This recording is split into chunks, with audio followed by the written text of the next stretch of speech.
Now, as we have seen in the previous lecture, we can get the implicit weight and the explicit weight values from these methods. Let's say if I want to get implicit weight timeout and get the explicit weight timeout, then I can actually use these methods. I'm going to uncomment this, and it will tell me what is the by default timeout that is assigned for first explicit weight and then implicit weight. So if you look over here, so by default for explicit is 5 seconds and implicit is 2 seconds.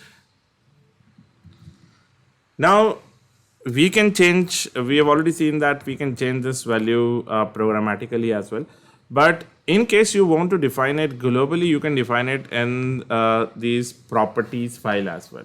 So in Serenity property file, you can define value like WebDriver dot timeouts dot implicitly weight equal to, let's say, I'll change it to 20,000, as in the values are in milliseconds, so it is like 20 seconds.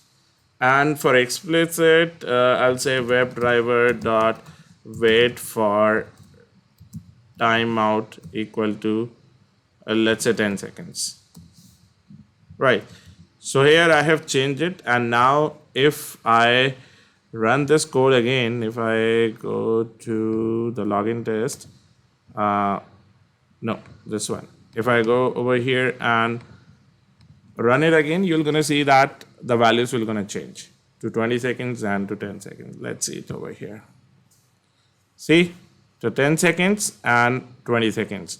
So first was this explicit weight and the second one is implicit weight.